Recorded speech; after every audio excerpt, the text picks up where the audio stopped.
Bienvenidos al curso de epistemología. Mi nombre es Oscar Soleto, soy licenciado y maestro en filosofía y voy a ser su profesor en esta materia.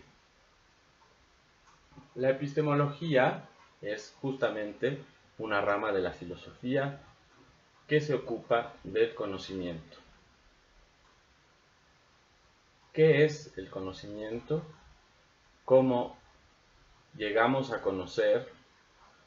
¿Cómo diferenciamos el conocimiento de otro tipo de formas de relacionarnos con el mundo, etcétera? Son problemas que le interesan a la epistemología y que vamos a ir viendo a lo largo de este curso. La forma de trabajo a lo largo de este curso va a estar basada en la lectura de ciertos textos que yo voy a ir indicando y a partir de los cuales vamos a discutir y a tratar de comprender los problemas que se presentan y que le interesan a la filosofía en relación con el conocimiento. La filosofía tiene la particularidad de ocuparse principalmente de elaborar los problemas, de tratar de encontrar formas adecuadas de aproximarse a ciertas preguntas y solo en un sentido secundario nos interesa aprender contenidos concretos, definiciones fijas o ideas o fórmulas establecidas son algo que en filosofía difícilmente encontramos.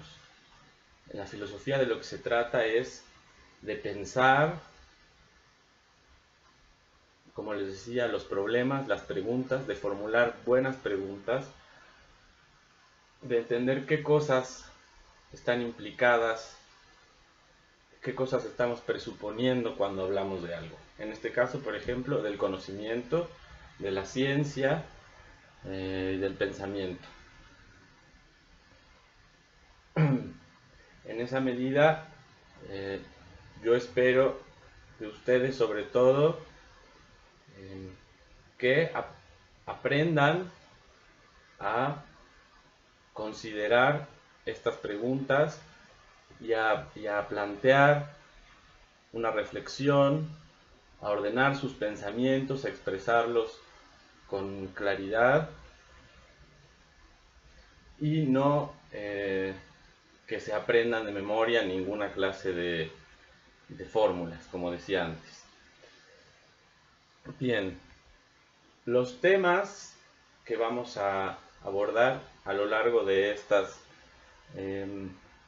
12 sesiones aproximadamente que tendremos para este curso son los siguientes y espero que podamos abarcarlos todo. Evidentemente estamos siempre sujetos al tiempo y personalmente considero que es más importante que queden lo más claro posibles los temas antes que agotar el programa. Pero en principio estos son los temas que tengo planeados para este curso. Entonces, bueno, el día de hoy en este video voy a exponer una introducción general sobre qué es la filosofía y en específico qué es la epistemología, qué tipo de problemas se presentan en la epistemología. Después, el siguiente tema es el problema del conocimiento científico. Vamos a tratar de delimitar muy bien qué tipo de conocimiento podríamos llamar conocimiento científico o conocimiento en un sentido estricto. Y para eso vamos a empezar a leer un texto del filósofo francés René Descartes, que se llama El discurso del método. Es un texto muy importante en la historia de la filosofía y en la historia de la ciencia. Y entonces nos vamos a leer la primera parte del discurso del método para hablar del problema del conocimiento científico. El siguiente tema nos va a llevar a delimitar el concepto del método del conocimiento.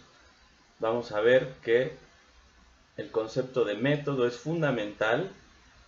El concepto de método es lo que ha permitido que las ciencias, a partir de la modernidad, avancen con la rapidez y la profundidad en que lo han hecho, ¿no?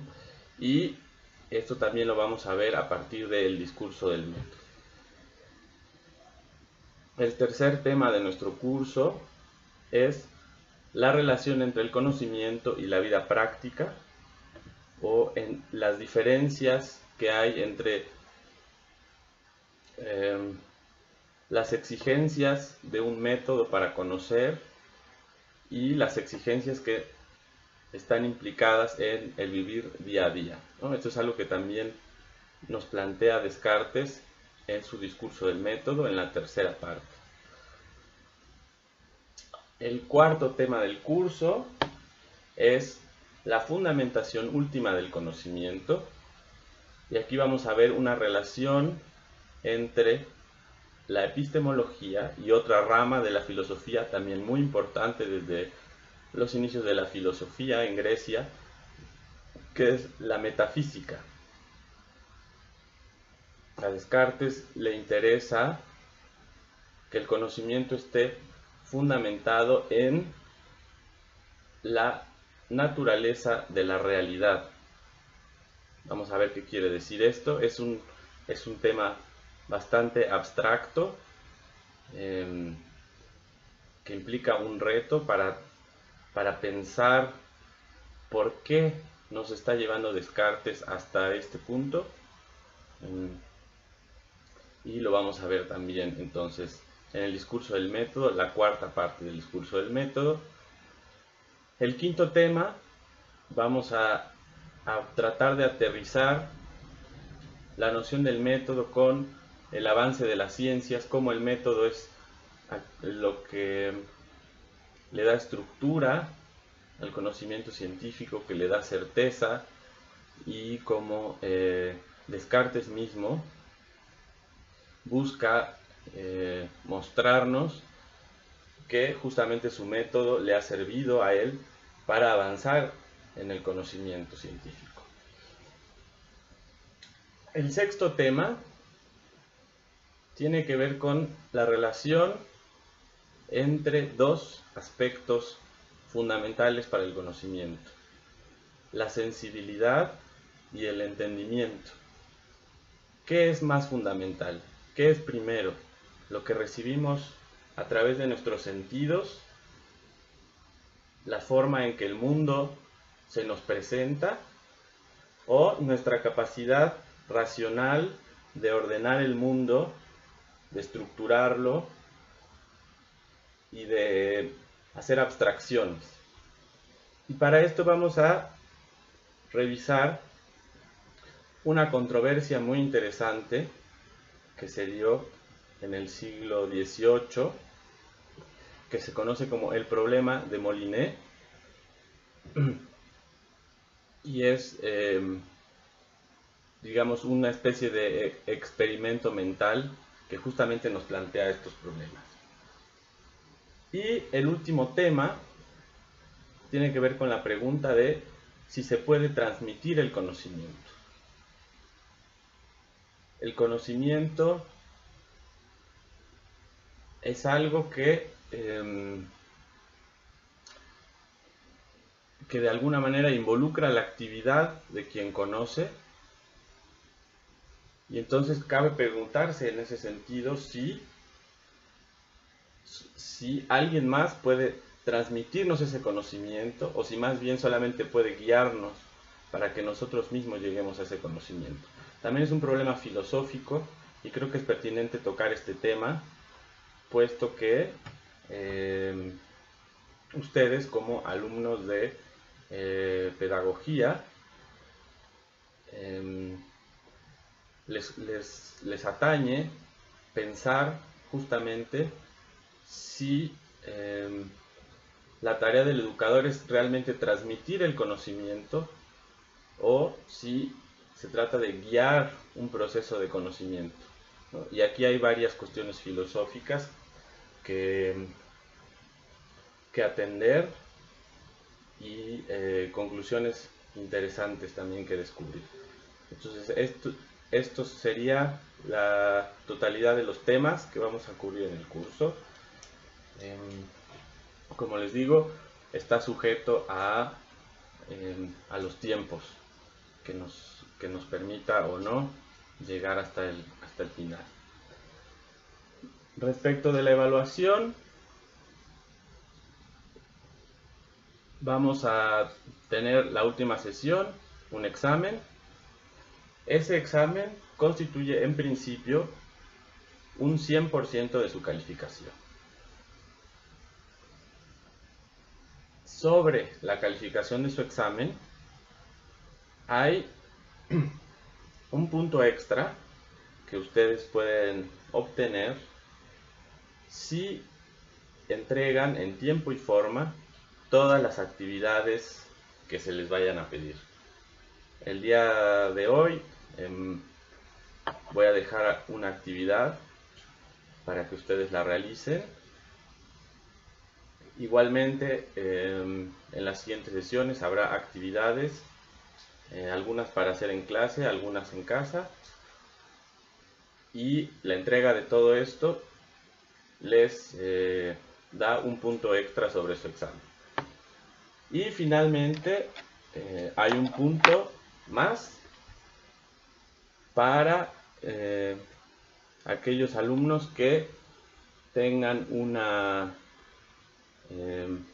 participación activa en clase, que en sus actividades, en los cuestionarios que les voy a dejar, etcétera, muestren, digamos, un esfuerzo extra, ¿no?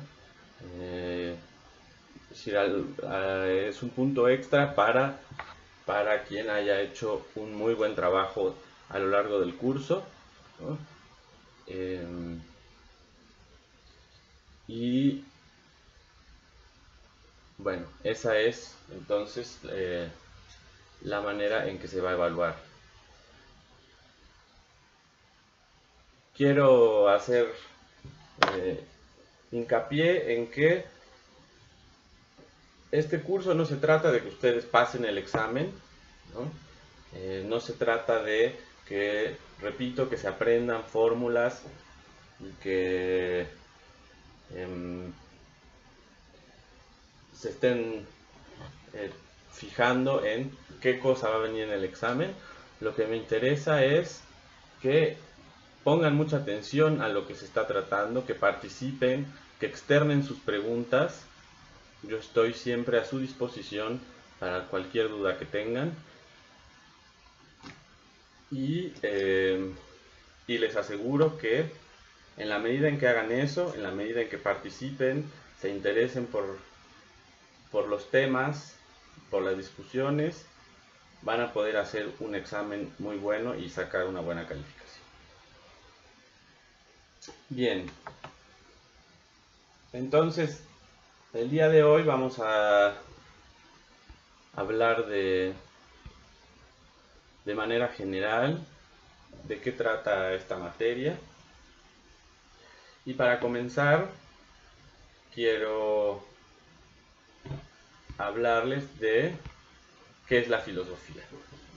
Si la epistemología es una rama de la filosofía, pues tenemos que tener claro qué es la filosofía. Entonces, bueno, la filosofía es una disciplina que nace en Grecia, en la antigüedad, hace aproximadamente 2500 años. En ese sentido es una de las disciplinas más antiguas que hasta hoy en día se practican. y la filosofía ha tenido un impacto muy importante en las ideas y en los cambios de la historia de la humanidad. Y por eso la filosofía es una disciplina fundamental para cualquier persona con un cierto nivel de educación y de conocimiento. La filosofía siempre tiene muchas cosas que aportar. La filosofía ha sido definida de muchas maneras. Quizás algunos de ustedes hayan escuchado hablar de que la filosofía es el amor al conocimiento, ¿no? Porque de hecho esa es el significado de la palabra, ¿no? Está compuesta por dos raíces griegas y se traduciría como el amor al conocimiento o a la sabiduría.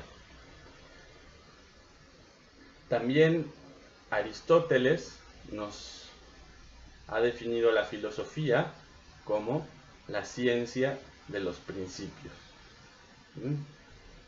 ¿Qué quiere decir la ciencia de los principios? Que la filosofía lo que busca es ir a los fundamentos de las cosas, a los principios a partir de los cuales se comprende la realidad de un fenómeno, de un ámbito de cosas.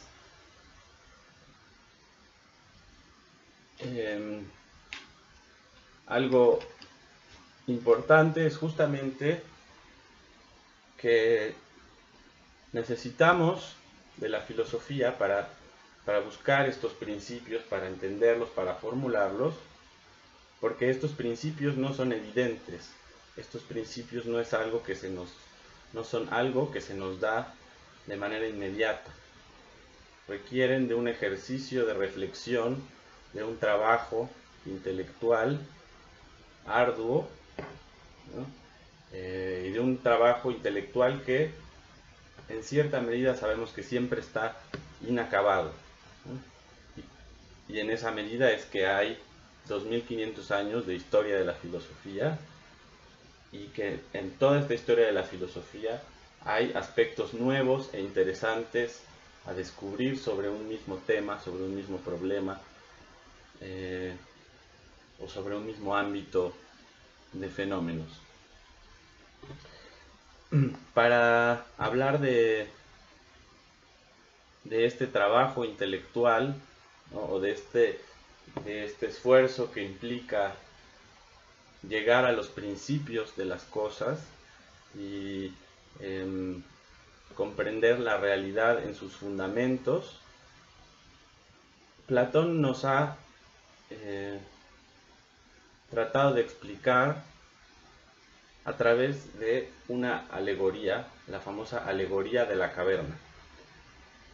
Una alegoría es una historia que tiene por objetivo mostrar, ilustrar una idea.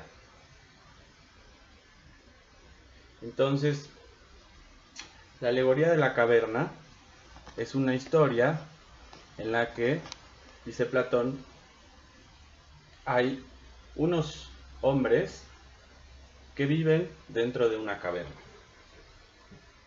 Estos hombres, desde su nacimiento, están dentro de la caverna, encadenados en las manos, en el cuello, de tal manera que solamente pueden mirar hacia una pared en la caverna y no pueden moverse.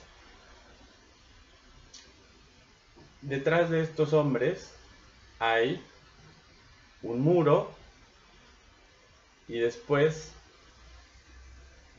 atrás del muro, hay una hoguera, hay un fuego, ¿no?, que ilumina, y entre el muro en donde están atados los prisioneros y el fuego hay un camino por el que pasan hombres con objetos, pasan animales, de tal manera que sobre la pared de la caverna que los prisioneros pueden mirar, se proyectan sombras. Estas sombras son lo único que estos hombres han visto durante toda su vida. Y por lo tanto, para estos hombres, la realidad consiste en estas sombras. Y nos dice Platón, si uno de estos hombres fuera de pronto desencadenado y pudiera levantarse de su lugar y mirar en torno y ver que hay una salida de la caverna, empezaría a expandirse su sentido de la realidad. Y entonces este hombre sale de la caverna a la luz del día, donde se encuentran todas las cosas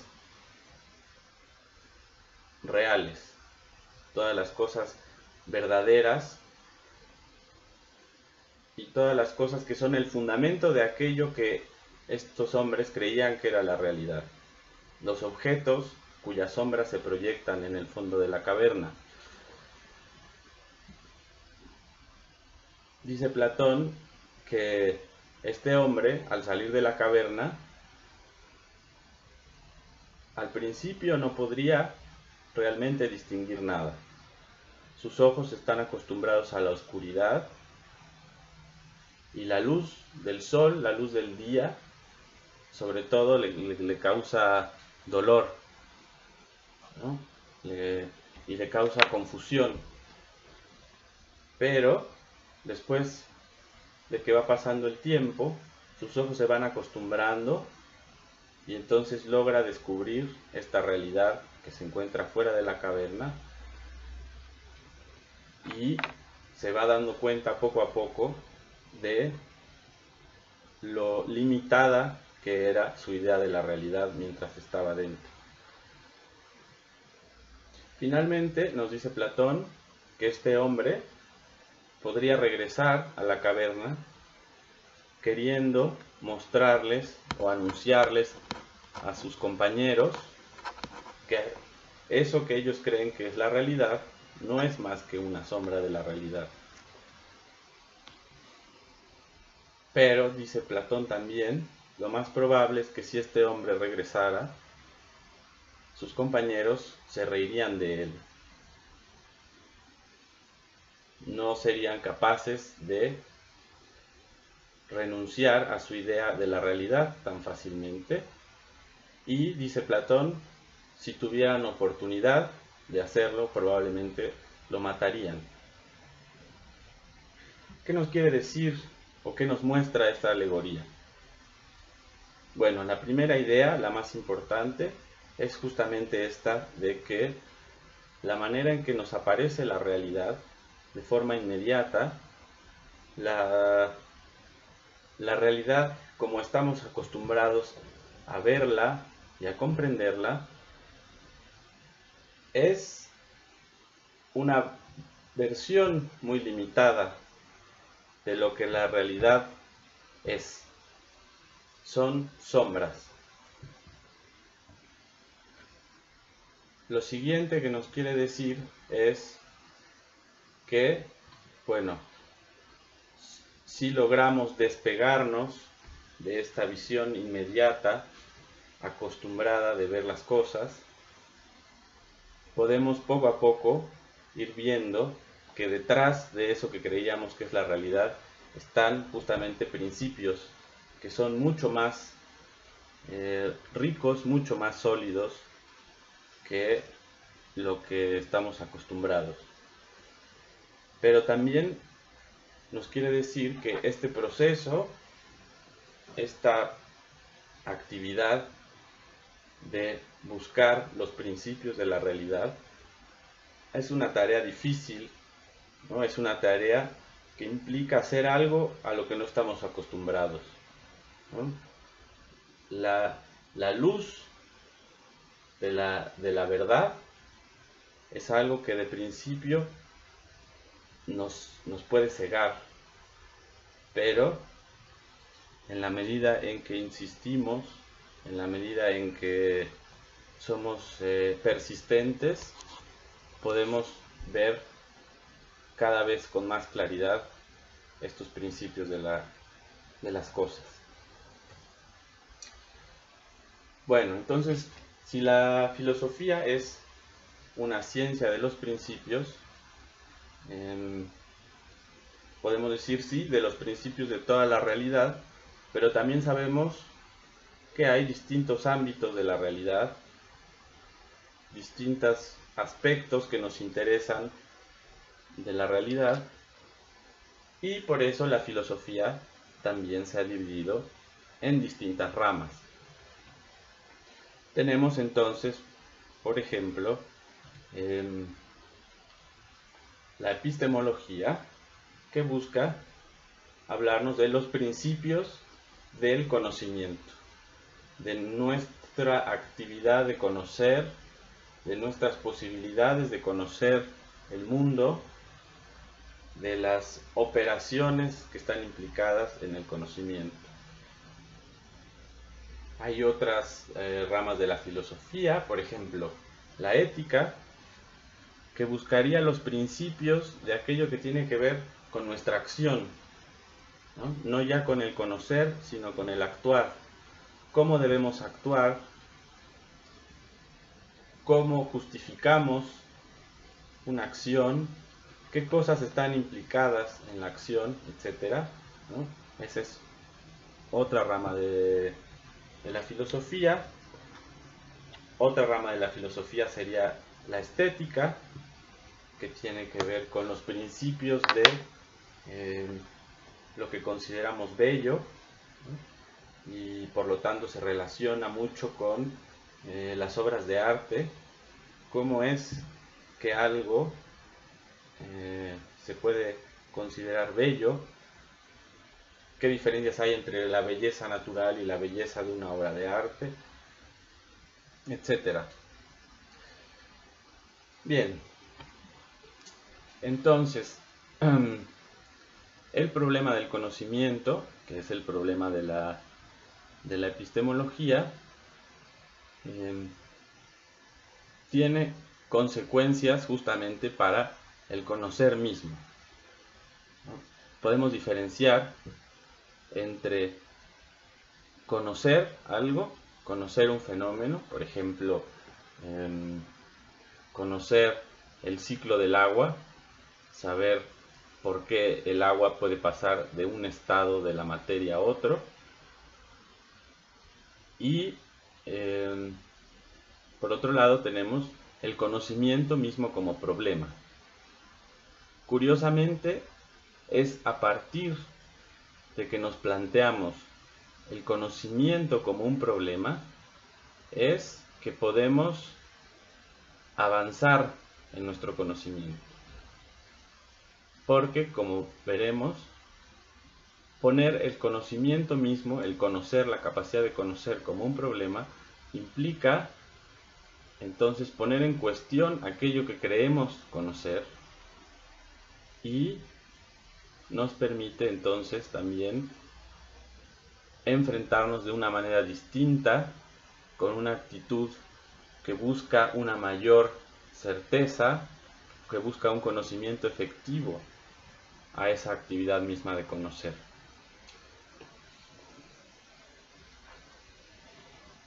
En la filosofía, sobre todo a partir de la modernidad, que cuando decimos modernidad en filosofía por lo menos estamos hablando de una ruptura que empieza en el siglo XVII en Europa, donde hay una renovación muy importante de todas las ideas filosóficas, un rechazo a ideas filosóficas antiguas, y una búsqueda de nuevos principios para conocer.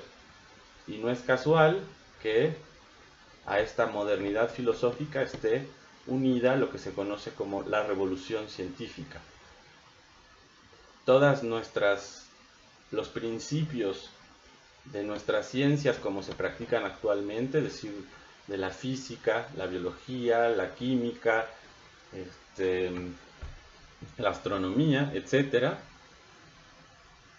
se sentaron las bases de estas disciplinas en este periodo de la revolución científica. Ustedes seguramente han oído hablar, por ejemplo, de la importante transformación implicada en conocer que el universo no estaba conformado con la Tierra en el centro y todos los demás astros girando alrededor de la Tierra. Por el contrario, se mostró que la Tierra estaba girando alrededor del Sol, y con el tiempo supimos también que el Sol no está en un centro del universo, sino que está en la orilla de una galaxia, que está esta misma galaxia en otro grupo de galaxias, y que estamos bastante lejos de estar en el centro del universo. Esta transformación se logró en gran medida a partir de el establecimiento de nuevos principios para la ciencia, de un método científico del que ustedes seguramente también han oído hablar, y este método científico tiene como dos elementos principales: la idea de una estructura del razonamiento que sea fiable, que sea completa, que sea concisa, y por otro lado tiene el principio de la verificación experimental. ¿Qué quiere decir esto?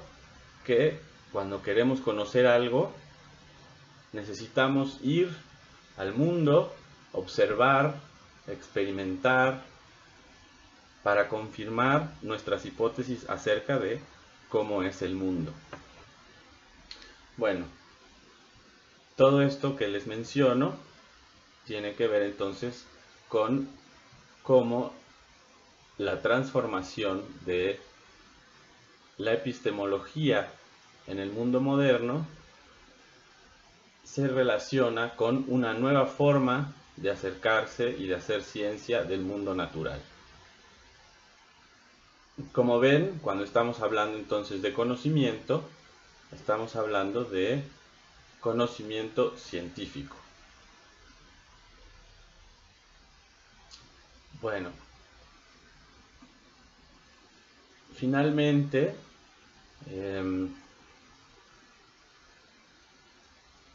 quiero exponerles un tema que es muy importante justamente para esta visión moderna de la filosofía, o que también podríamos decir es el reto al que tiene que responder una epistemología que nos permita hacer ciencia, que es lo que se llama el desafío del escepticismo. El escepticismo se puede considerar como una posición filosófica que nos dice que el conocimiento no es algo asequible, que no podemos conocer, que todo aquello que creemos saber puede ser puesto en duda y que no hay una manera de salir de esa duda. Nosotros podemos poner en duda, por ejemplo, muchas cosas que se nos han dicho que así son, pero que no tenemos certeza de que así sean, ¿no? La mayoría de las cosas en realidad que creemos o que constituyen ideas sobre las cuales basamos muchas de nuestras acciones o nuestras predicciones, no las conocemos de primera mano, ¿no es cierto? Sino que más bien las hemos escuchado y las hemos admitido, quizás porque son razonables, pero quizás no podemos decir que tenemos un conocimiento cierto de eso. Entonces, el escéptico nos va a decir en realidad no hay posibilidad de tener conocimiento cierto de ninguna cosa. Siempre existe la posibilidad de que nos estemos engañando, siempre existe la posibilidad de que las cosas no sean como nosotros creemos que son. Entonces, la epistemología moderna, en gran medida lo que va a tratar de hacer es derrotar el argumento del escéptico y decirle al escéptico, por supuesto que hay una manera de conocer que nos da certeza. Y en esa medida es posible la ciencia. Todo esto lo vamos a ver con un poco más de cuidado en el discurso del método de Descartes, ¿no? Donde su método es justamente un intento de responder a cierto escepticismo y demostrar que hay cosas o hay caminos a través de por los cuales el intelecto puede llegar a tener conocimiento cierto de las cosas. Bien, ahora quiero que ustedes hagan una actividad que vamos a terminar nuestra siguiente sesión, que nos podamos ver en persona. Les voy a plantear un número de preguntas que les pido que anoten y que escriban una respuesta a cada una de estas preguntas. Les pido que lleven sus respuestas la próxima sesión a la clase para que podamos discutirla. En este momento les voy a mencionar las preguntas, entonces tomen nota. Después de que hayan anotado las preguntas, que son 6 preguntas, les pido que pongan pausa al video, que contesten cada una de las preguntas con el mayor cuidado que se pueda, con la mayor extensión, tratando de armar sus ideas de manera coherente, ¿no? Y cuando hayan terminado de contestar estas preguntas, continuamos con el video. Y entonces yo voy a hacer algunos comentarios acerca de estas preguntas, qué aspectos son interesantes para la filosofía, qué cosas se relacionan con estas preguntas, cómo podemos responderlas. Como verán, no les voy a dar una respuesta única y exacta, sino que vamos a ver que hay diversos modos de responder a esto y ustedes podrán entonces también contrastar con la respuesta que ustedes mismos han dado. Bien, entonces la primera pregunta es: ¿qué es el conocimiento? La segunda pregunta es: ¿hay alguna diferencia entre información y conocimiento? Tercera pregunta: ¿hay algún conocimiento que esté libre de dudas?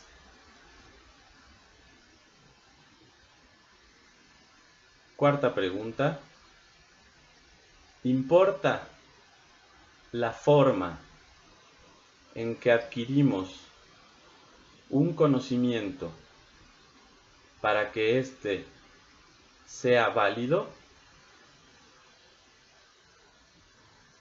Quinta pregunta: ¿hay cosas que no se podrían llegar a conocer jamás? Sexta pregunta. ¿Se puede transmitir el conocimiento? Bien, si han anotado todas las preguntas, les pido que pongan pausa al video, las contesten, tomen el tiempo que necesiten para contestarlas y cuando hayan contestado todas las preguntas, vuelvan a retomar el video donde se quedaron. Bien. Entonces, sobre la primera pregunta, ¿qué es el conocimiento? Normalmente usamos la palabra conocimiento en un sentido muy amplio, ¿no es cierto?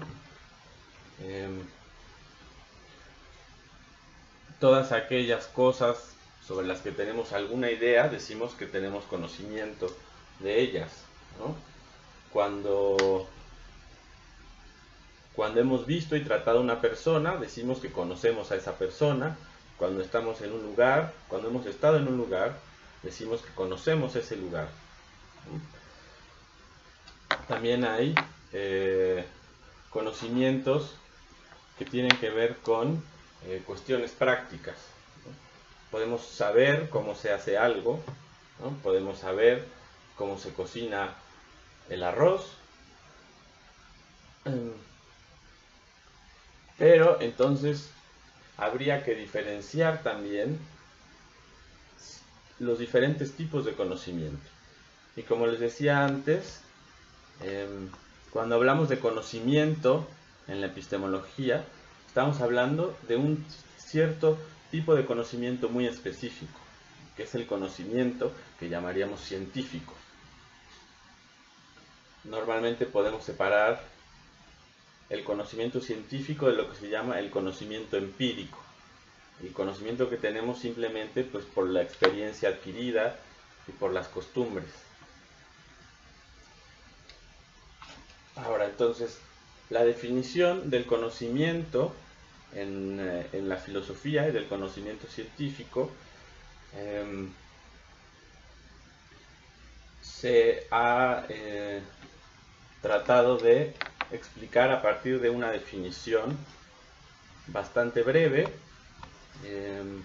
pero que es bastante aceptada también, que es que el conocimiento es una creencia verdadera justificada.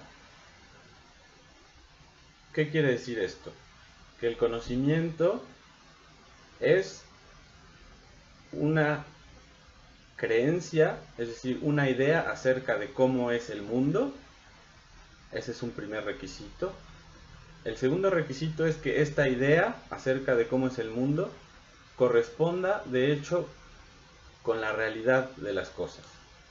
Por ejemplo, si yo creo que está lloviendo afuera, para que eso sea un conocimiento de lo que está ocurriendo afuera, tiene que estar, de hecho, lloviendo.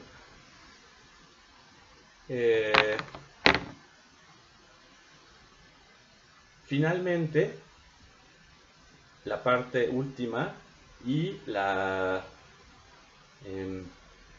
que más da después para otro tipo de reflexiones es la parte de la justificación.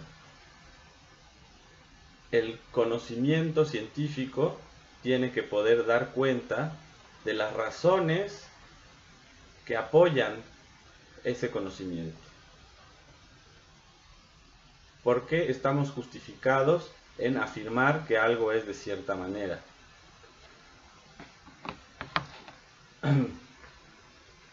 En general, el conocimiento científico, entonces, aspira a afirmar cosas acerca de la realidad que sean verdaderas, pero necesita una justificación, necesita los medios para justificar ese conocimiento. Y precisamente es la cuestión del método la que se ocupa de proveer una justificación para el conocimiento. Bien, la siguiente pregunta es una pregunta interesante. ¿Hay alguna diferencia entre información y conocimiento? Actualmente vivimos en un mundo en el que la información está disponible de manera inmediata. Casi cualquier información sobre casi cualquier tema está disponible de manera sencilla y de manera gratuita. Además, el mundo a nuestro alrededor nos provee información sobre múltiples cosas, sobre acontecimientos, sobre fenómenos. Sin embargo, cabe preguntarse si información es lo mismo que conocimiento. Probablemente la mayoría de ustedes habrán contestado que sí hay una diferencia, ¿no? Pero lo importante es entonces preguntarse ¿en qué consiste esta diferencia? El conocimiento definitivamente tiene la implicación de ser algo que tiene una certeza mucho mayor y que conoce no solo el estado de las cosas, sino que sabe cómo ha llegado a ese resultado y tiene confianza en su resultado.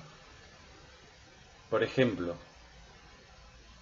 yo puedo tener información sobre el estado del tiempo y esa información me dice que está lloviendo en este momento. Esa pura información no implica conocimiento. El conocimiento de que esté lloviendo en este momento tiene que incluir la justificación o las razones por las que afirmamos que está lloviendo. Esto puede ser algo tan sencillo como saber que yo miré por la ventana y vi que efectivamente estaba lloviendo.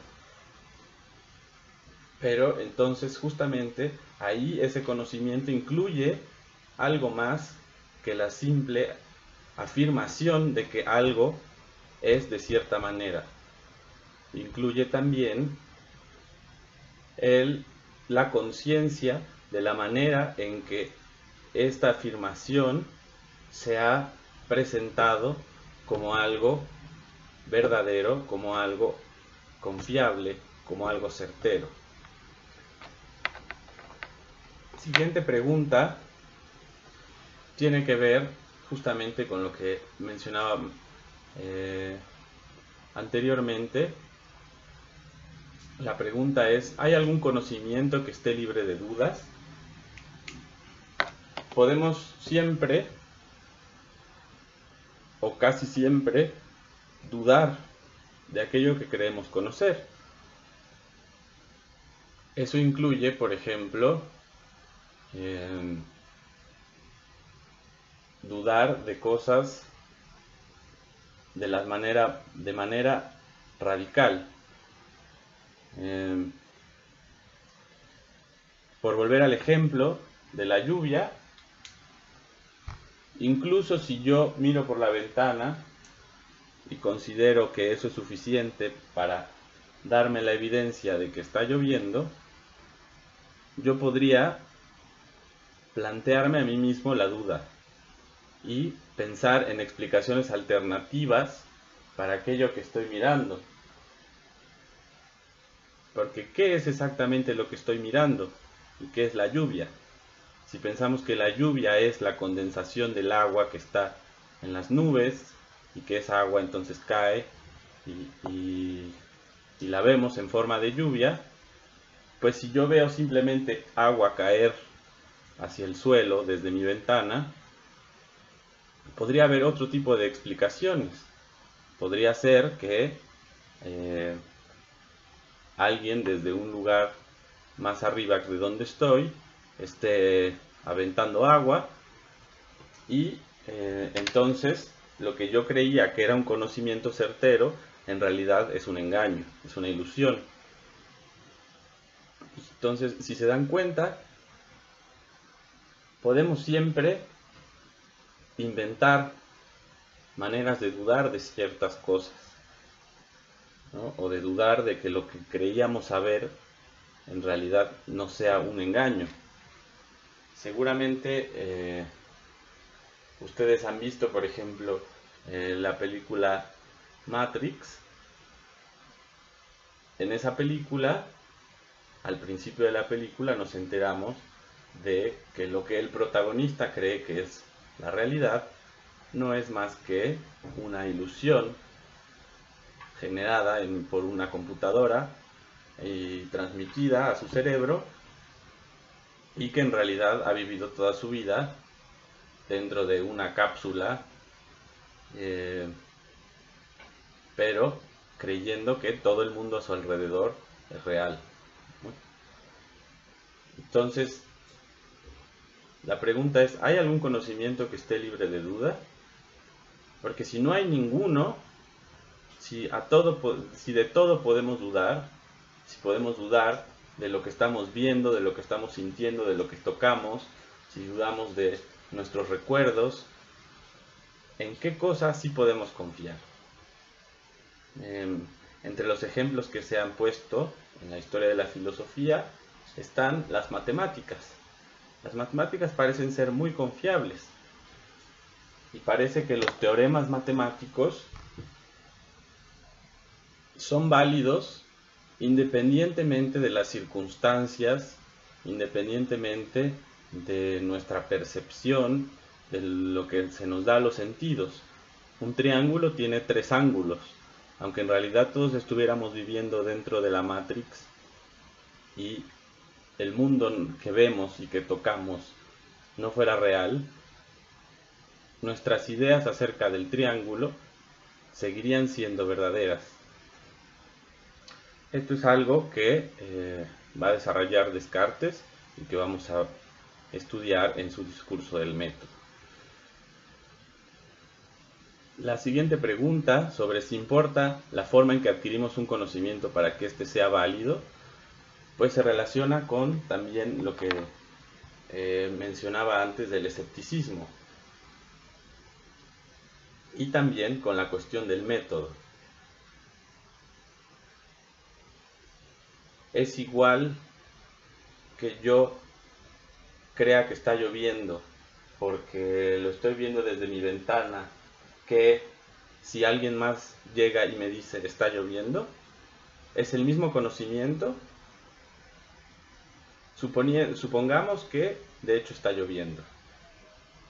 ¿Afecta de alguna manera la forma en que yo adquiero el conocimiento de algo? Parece ser que la respuesta es que sí, ¿no es cierto? Por eso es que el conocimiento no se trata nada más de hacer observaciones azarosas acerca de cómo son las cosas. El conocimiento necesita de un método y ese método nos va a llevar paso por paso, y en la medida en que demos los pasos adecuados es que vamos a llegar realmente a conocer. Sin embargo, podemos preguntarnos si hay diferentes métodos posibles para llegar a un mismo conocimiento.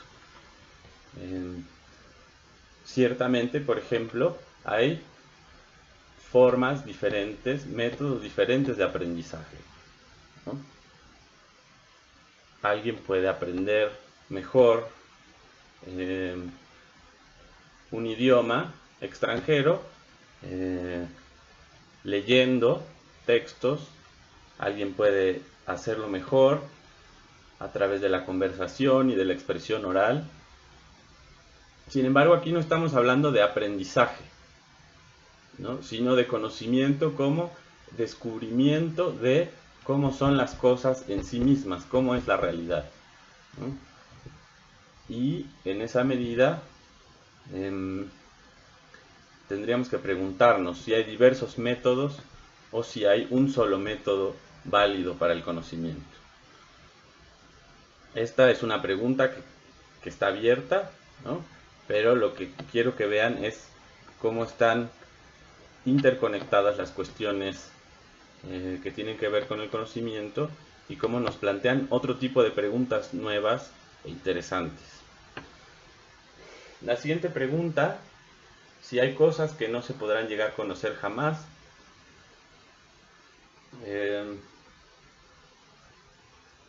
tiene que ver con cuáles son los alcances de nuestro conocimiento. ¿Podemos llegar a conocerlo absolutamente todo? ¿O hay cosas que definitivamente están más allá de nuestro poder de comprender, de nuestra capacidad racional? Y esa es una pregunta bastante fundamental.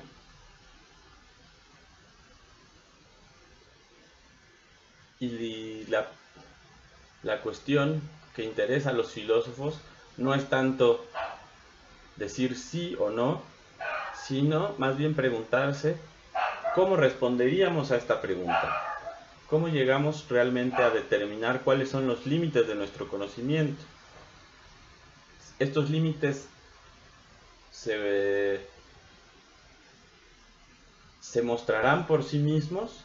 Eso quiere decir que algún día el conocimiento de la humanidad llegará a un tope simplemente y más allá no podemos conocer nada, o podemos desde el principio y analizando nuestra forma de conocer y las limitaciones inherentes propias de nuestra forma de conocer, nos damos cuenta de que hay objetos, de que hay fenómenos, de que hay aspectos de la realidad que no podríamos llegar a conocer jamás.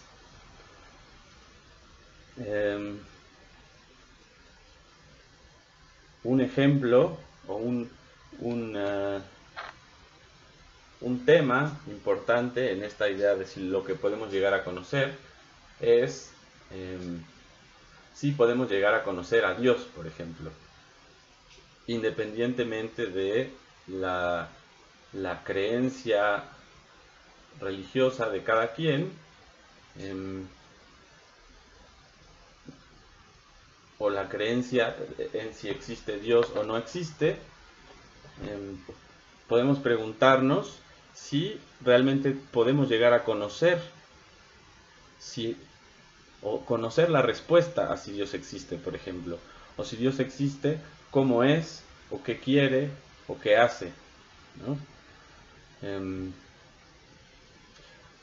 Otro tipo de cosas que a lo mejor no podríamos llegar a conocer, o que nos preguntamos si podemos llegar a conocer, tiene que ver con las experiencias de otros individuos, ¿no? Si podemos llegar realmente a conocer el mundo como otro individuo lo conoce. Ese es algo que a lo mejor no podemos realmente llegar a conocer. O, por ejemplo, cómo experimenta el mundo un ser distinto al ser humano. Cómo experimenta el mundo un perro o un ave. Todas estas son preguntas abiertas e interesantes. La última pregunta: si se puede transmitir el conocimiento. A lo mejor de principio podríamos ser muy optimistas y decir sí, claro que se puede transmitir. Después de todo, ese es el fundamento de la idea de educar, que hay un cuerpo de conocimiento de acumulado de la humanidad, y la educación, entre otras cosas, por supuesto, se ocupa de transmitir este conocimiento a nuevas generaciones. Pero tal vez ahora, después de un poco de explorar el tipo de preguntas que surgen acerca del conocimiento y de cómo conocemos, podemos preguntarnos otra vez si eso es realmente lo que se hace, por ejemplo, cuando se educa.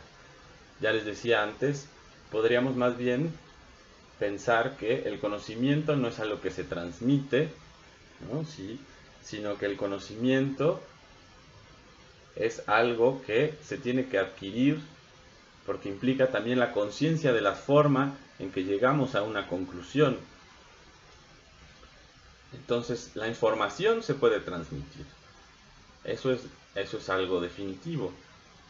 Pero, si hay una diferencia entre información y conocimiento, a lo mejor el conocimiento es algo que no se puede transmitir, sino que cada uno tiene que llegar por sus propios medios a el conocimiento en sentido estricto, a la certeza de cómo funciona la realidad. Bien, como les decía, estas observaciones, estas reflexiones a partir de las preguntas que les planteé, no son respuestas definitivas, sino que más bien les he planteado otras preguntas o les he planteado cómo mirar, cómo comprender, cómo reflexionar sobre estos temas que les propongo, y en esa medida las respuestas que ustedes han dado no están mal, no son respuestas equivocadas por el simple hecho de que no correspondan con lo que yo acabo de mencionar. Sin embargo, si entre las cosas que menciono ahora les parece que pueden complementar su respuesta, por supuesto los invito a que lo hagan y de esa manera se enriquezca la discusión que podamos tener en nuestra próxima sesión acerca de estas cuestiones. Bien, entonces eso sería todo por ahora. Ya hemos hecho una introducción que espero que les haya dado un panorama general de qué es la epistemología, de cuáles son las preguntas implicadas. Y para la siguiente clase les pido que lleven sus preguntas contestadas para compartirlas y discutirlas, y también que consigan el texto de El discurso del método. Les pido que compren el libro que está publicado por la editorial Porrúa. Es un libro bastante económico, cuesta alrededor de 70 pesos. Es un libro que incluye, además del discurso del método, otro texto de Descartes que se llama Meditaciones Metafísicas, pero ustedes piden en la librería el libro de Descartes, Discurso del Método, de editorial Porrúa. Les recomiendo mucho que consigan este porque es el más económico y porque lo ideal es que tengamos todos el mismo texto para irlo siguiendo juntos. Evidentemente el texto en español es una traducción, y entonces si consiguen otra versión van a tener una traducción diferente con términos diferentes, con vocabulario, con palabras diferentes, y eso puede entorpecer el trabajo. Sin embargo, si ya tienen en su casa alguna otra versión del discurso del método, pueden llevarla sin ningún problema y trabajar con esa. Por mi parte es todo. Les agradezco mucho su atención. Cualquier duda o comentario lo podemos resolver la próxima clase, y mientras tanto les pido que realicen estas tareas y nos vemos entonces la próxima sesión. Muchas gracias, hasta luego.